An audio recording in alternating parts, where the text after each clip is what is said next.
By the time I awoke, the next morning, Uncle Gecko was gone.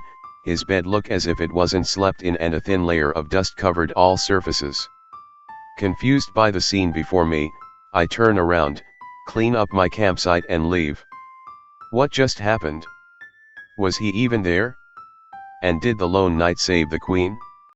I returned to the camp the next night, and Uncle Gecko was just sitting there, like the night before, just staring at the flickering fire.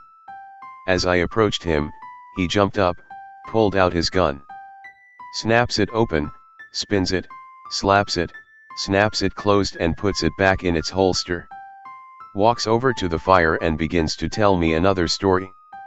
A few years after the defeat of Anu and the rescue of Queen Sarah, the lone knight, now at the age of 16, is disturbed by the appearance of a symbol on the inside of his wrist.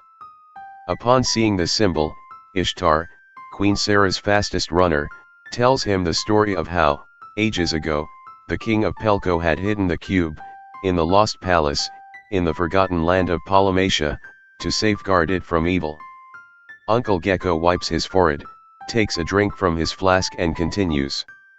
Upon the death of the king, his son had searched for the missing cube, but its location had been imparted only to the king's daughter, now, Queen Sarah.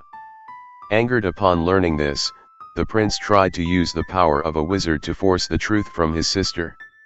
After she refused, the wizard cast a spell upon her to put her into a deep sleep, which caused the wizard to die soon after.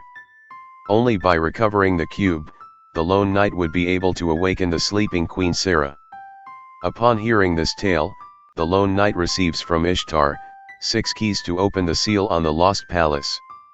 As I sit there listening intently to every word he said, I couldn't help but think that, I swear, I've heard this story before, but something seems off. Why didn't he finish the last story before starting this one? Uncle Gecko continues. As the lone knight learns all of this, the minions of Anu begin to attack once again. Believing that they could force the reincarnation of their lord by pouring the blood of the lone knight over his ashes, they begin to spread across the land, seeking for him. Eventually, the lone knight is able to gain the last cube piece. Reassembling the cube, the lone knight returns to the land of Pelko to wake the slumbering Queen Sarah. Uncle Gecko again goes silent, just staring at the fire. I ask him, Uncle Gecko. He looks over at me with fear in his eyes, almost sad. I ask, did he wake her? Uncle Gecko slowly stands up, pulls his gun out, snaps it open, spins it, slaps it, snaps it closed and puts it back into its holster. Hearing a soft cry coming from him as he walks away, I say nothing. I just stare at the fire. Questions swirl around my head. Why did he just get up and leave? Was he crying? Why doesn't he finish his stories? Did the lone knight ever wake the queen? In the morning, after cleaning the sleep from my eyes, I look around and see a symbol drawn in the sand. It's a cube, but drawn in amazing detail. How did this get here? Did Uncle Gecko come back, while I slept, and drew this? Again, very confused, I clean up the camp and leave, more disturbed than ever.